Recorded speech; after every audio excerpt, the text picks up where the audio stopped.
Damn it. ఏంటిటా కుండబద్దలు కొడతా అట్ట. నమస్కారం, కుండబద్దల ప్రేక్షకులకి స్వాగతం. శ్రీకాళహస్తి జనసేన పార్టీ ఇన్ఛార్జి అయిన కోట వినూత డ్రైవర్ రాయుడు మరణం ఈరోజున ఆంధ్రప్రదేశ్ రాష్ట్రంలో పెద్ద కలకలమే రేపింది.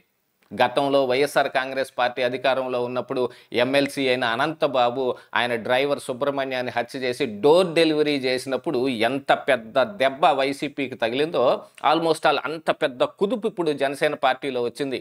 వైఎస్ఆర్ కాంగ్రెస్ పార్టీకి ఒక పెద్ద అస్త్రం ఇచ్చినట్టే అయిపోయింది. ఎన్నో బూతులతోటి మరి పోస్టింగులు పెట్టిన వర్రా రవీందర్ రెడ్డి కూడా ఈరోజు నీతులు మాట్లాడే స్థాయికి వచ్చేశాడు. మరి అలాంటి ఒక పరిస్థితి జనసేన పార్టీకి ఎందుకు వచ్చింది? అసలు ఒక వ్యక్తిని హత్య చేయాల్సిన అవసరం ఎవరికైనా ఎందుకు వస్తుంది? అసలు వినూత కానీ ఆమె భర్త చంద్రబాబు కానీ బొజ్జల శ్రీధర్ రెడ్డి దీని వెనకున్నాడు అనే ఆరోపణ ఎందుకు చేస్తూ ఉన్నారు? రాయుడు మరణం వెనుకున్న అసలు కథ ఏమిటి?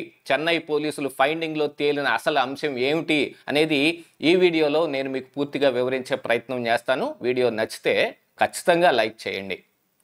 ఇక జనసేన పార్టీలో 2019లో ఎమ్మెల్యేగా పోటీ చేసిన ఈ వినూత 2024 వచ్చేటప్పటికి కూటమి మూలాన అక్కడ తెలుగుదేశం పార్టీ నుంచి బొజ్జల శ్రీధర్ రెడ్డి ఎమ్మెల్యేగా ఉన్నాడు. సరే, ఇక ఈ వినూతకి బొజ్జల శ్రీధర్ రెడ్డికి మధ్య ఏదైనా వైరం ఉందా అని అంటే అది ఈ డ్రైవర్ మరణం దాకా ఎందుకు వస్తుంది?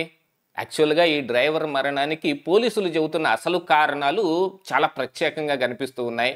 నిజంగా అదే జరిగి ఉండొచ్చా? మరి ఇందులో మరి చంద్రబాబు ఈ బొజ్జల శ్రీధర్ రెడ్డి దీని వెనక ఉన్నాడు అని ఎందుకు అంటున్నారు? ఇది ఒక పెద్ద కాన్స్పిరసీ అని ఎందుకు చెప్పవలసి వస్తుంది అని అంటే గనుక, యాక్చువల్గా చనిపోయిన ఈ డ్రైవరు రాయుడు అనే వ్యక్తి ఒక తల్లి తండ్రి లేని అనాథ. అతను చెల్లెలు ఆయన ఇద్దరు కలిసి అత్తమామల దగ్గర పెరుగుతూ ఉన్నారు. మరి ఏదో ఒక పని చేసుకునే క్రమంలో మరి చానాళ్ల కిందటే ఈ రాయుడు వినూత దగ్గర చేరాడు, డ్రైవర్గా ఉన్నాడు. ఆ తరువాత పర్సనల్ అసిస్టెంట్గా కూడా అయ్యాడు. కానీ వాళ్ళిద్దరి మధ్య ఒక రహస్య సంబంధం ఉంది.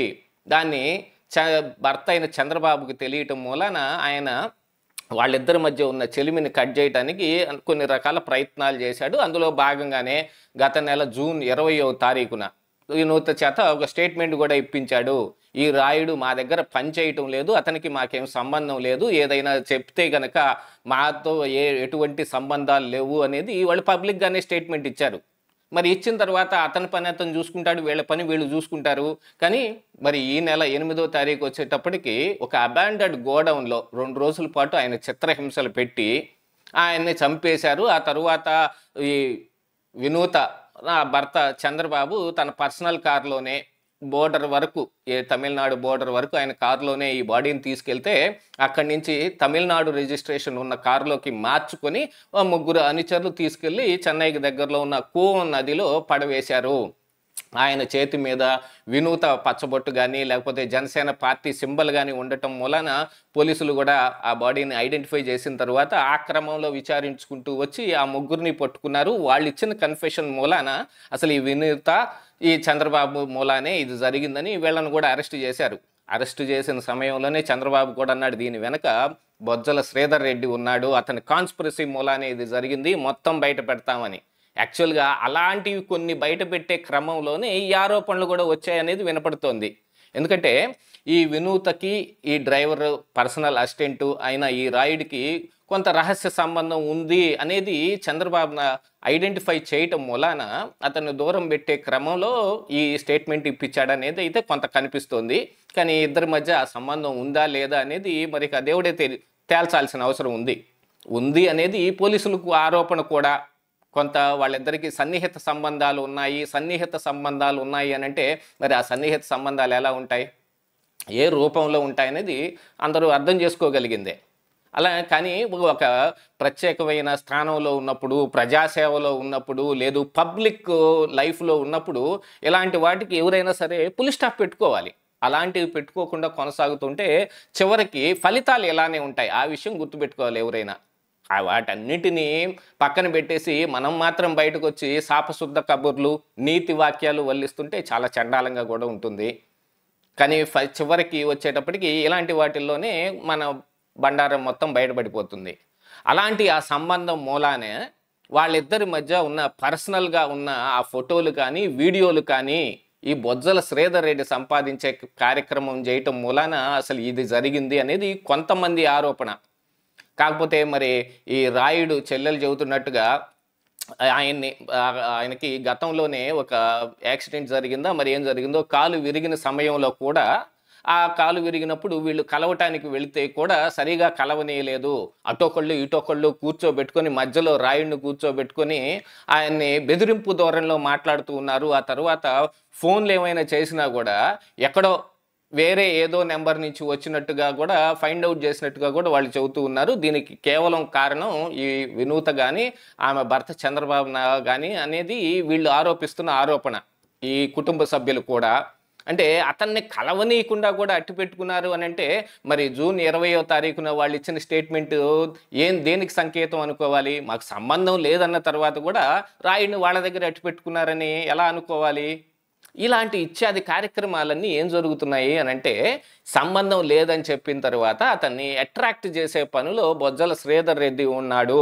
ఆయన దగ్గర ఉన్న కొన్ని ఫోటోలని కానీ వీడియోలని కానీ శ్రీధర్ రెడ్డికి పంపించడం కూడా జరిగింది అనేది కొంతమంది కొన్ని వీడియోల్లో కూడా చెబుతూ ఉన్నప్పటికీ నిజం ఏమిటనేది ఇంకా బయటకు రాలేదు. అలాంటివి నిజంగానే ఉన్నాయా లేదా అనేది. కాకపోతే ఉన్న సంబంధం మూలానే చంద్రబాబు అతన్ని హత్య చేయించాడు. ఇంకా వీడియోలు ఏమైనా ఉంటే బయటకు పంపిస్తే మరి ఫ్యూచర్లో కూటమి లేదనుకోండి, మరి జనసేన పార్టీ నేతలుగా వీళ్ళే చలామణి అవుతారు. మళ్ళీ ఎమ్మెల్యే టికెట్ ఆశించే అవకాశాలు వీటన్నిటిని కోల్పోతారు. కాబట్టి వాళ్ళు వాటన్నిటిని బయటకు రాకుండా జాగ్రత్త పడే విషయంలో అసలు ఈ వ్యవహారం మొత్తం జరిగింది. ఇలాంటి వ్యవహారాలన్నీ చివరికి ఇలాగనే ముగుస్తాయి. ఏదైనా ఒక అజ్ఞాతంగా ఏదైనా ఒక బాడీ కానీ హత్య జరిగినప్పుడు అందులో వెనకుండే కారణాలు గట్టిగా మూడే ఉంటాయి. ఒకటి ద్వేషం, మనిషి పట్ల ఉండే కక్ష, రెండవది ఆర్థిక సంబంధాలు, మూడోది రహస్య సంబంధాలు. ఈ మూడు తప్ప వేరే ఉండే అవకాశమే లేకుండా పోయింది. ఎందుకంటే ఇప్పుడు హిట్ అండ్ రన్ కేసులు అంటే అది వేరే రకంగా ఉంటుంది. వాళ్ళకి తెలిసి జరిగినా తెలియక జరిగినా అది వేరే రకంగా ఉన్న ఇలాంటివి జరిగినప్పుడు, ఇలాగా అజ్ఞాతంగా ఒక బాడీ దొరికినప్పుడు దాని వెనక పోలీసులు ఫైండ్ అవుట్ చేసే వాటిలో ముందు ముఖ్య కారణాలు ఈ మూడిట్లోనే చూస్తారు. చాలా అంశాల్లో ఇది అక్కడికే వచ్చి ఆగుతూ ఉంటాయి. అలాంటిది ఈ అంశంలో కూడా వినూత్కి రాయుడికి మధ్య ఉన్న రహస్య సంబంధం మూలానే ఇది జరిగిందనేది పోలీసులు ప్రాథమికంగా నిర్ధారించారు. దీన్ని మరి చంద్రబాబు కానీ వినూత్ కానీ ఏం కన్ఫెస్ చేస్తారు, రేపు కోర్టులో రిమాండ్ రిపోర్ట్లో ఏముంటుందనే దాన్ని బట్టి తేలిపోతుంది. కాకపోతే ఇలాంటి సంబంధాలు ఇట్లాంటి చిన్నపిల్లలతోటి ఎలా మన దగ్గర పనిచేసే వాళ్ళని మరి వాళ్ళని మనమే ఇలా చేస్తే మన ప్రజా జీవితంలో ఉండో లేకపోతే పబ్లిక్ లైఫ్లో ఉండి ఇలాంటి కార్యక్రమాలకు పాల్పడితే ఎంత దరిద్రంగాను చండాలంగాను ఉంటుంది. అలాంటి విషయాల్లో కూడా మనం కొంత మనోనిబ్బరంతో వాటి జోలికి వెళ్లకుండా ఉండాల్సిన అవసరం ఉంది. వాటన్నిటినీ దృష్టిలో పెట్టుకున్న తర్వాతనే అసలు పబ్లిక్ లైఫ్లోకి రావాలి. కానీ ఆ పార్టీని అవి జరుగుతాయి, ఈ పార్టీని ఉంటాయి, మన పార్టీని మనం నోరు బారేసుకుంటామంటే చివరికి ఏమవుతుంది? వర్రా రవీందర్ రెడ్డి కూడా ఇప్పుడు ఈ జనసేన పార్టీ మీద ఆరోపణలు చేసే స్థాయికి వచ్చాడు అని అంటే కథ ఎటువైపు వెళ్తుంది? అందుకే ఎవరైనా తస్మాత్ జాగ్రత్తగా ఉండి తీరాల్సిందే. ఇదే ఈరోజు కుండబద్దలు.